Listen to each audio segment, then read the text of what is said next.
Warning: the SCP Foundation database is classified. Access by unauthorized personnel is strictly prohibited. Perpetrators will be tracked, located, and detained. Item Number SCP-067 Object Class Safe Special Containment Procedures.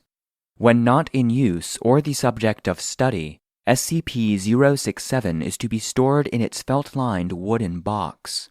The nib is to be corked, and all art and writings are to be submitted to SCP Research Command for analysis and further experimentation. Description: SCP-067 is a fountain pen made by a German supply company called Pelican at some point between World War I and World War II. It is pale green in color, with a single red line going straight down along the side.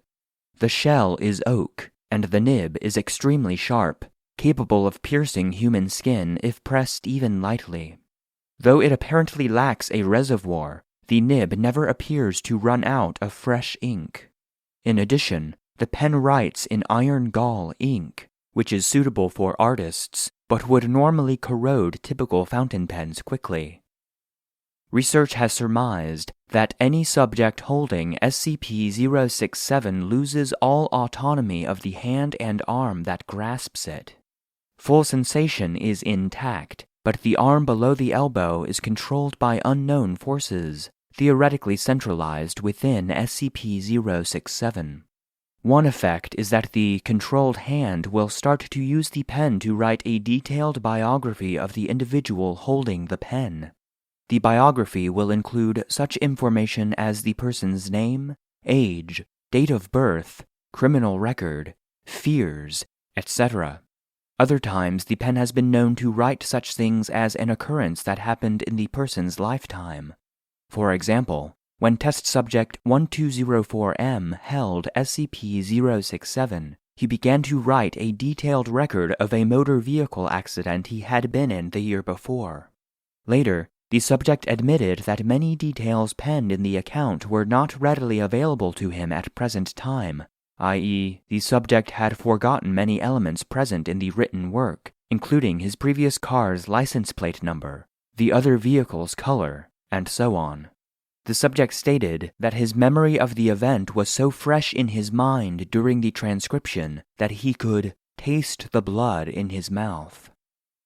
Subjects holding SCP-067 have also been known to create intricate works of art, despite the subject lacking any formal art training or previous tendencies toward drawing.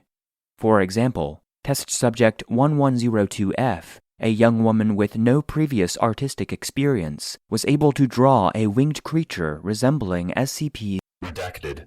described by researchers present as Data expunged. When subjects are asked to explain what happens when they hold SCP-067, the typical response is that the subject freely relinquishes control of their appendage to SCP-067 so that it may complete its work unimpeded. See quoted response 01.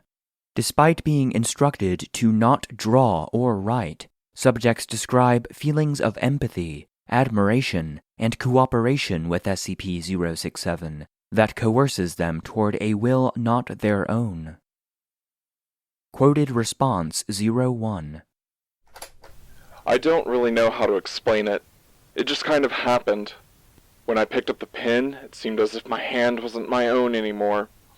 I knew I could move it if I wanted to, but I chose not to because I loved the picture I was drawing. It was like my hand had life. Suddenly, my hand stopped, and I realized I had complete control over my hand again, and I put the pen back down. I looked at the drawing and saw how beautiful it was. I guess the pen decided it was done, and was finished with me.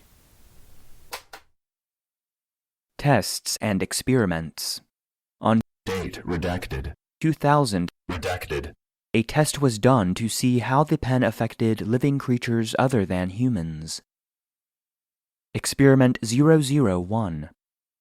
The test subject, a male rhesus macaque aged 2 years 4 months who had previously learned how to use pens and markers, was placed in a standard psychological surveillance room, neutral wall coloration, one-way observation mirrors, with SCP-067, a work table, and a pad of paper. Subject picked up SCP-067 in its left foot, then took it in its right hand, then tasted it. Subject then put the pen down on the paper and smelled it. After 30 seconds, subject picked up SCP-067 again and began tapping it repeatedly on the table. Subject also began tapping SCP-067 on its own body. Subject tapped SCP-067 with increasing force until ink was being splattered on its fur.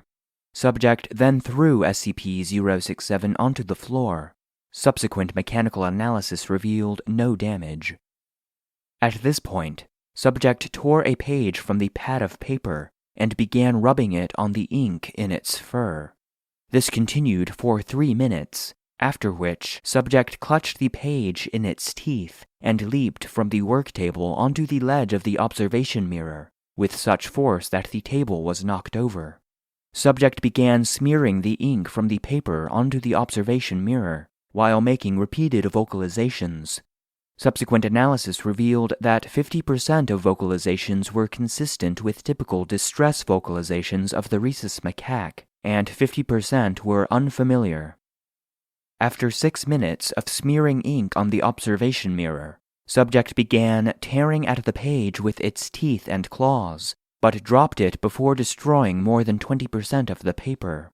Subject then collapsed on the floor, breathing rapidly, and repeating the unfamiliar, atypical vocalizations. Subject's handler reports that, once removed from psychological surveillance room, subject's mood improved rapidly. Subject was closely observed for 2 months following the experiment, but did not repeat the atypical vocalizations. The sheet of paper was filed away in Data expunged.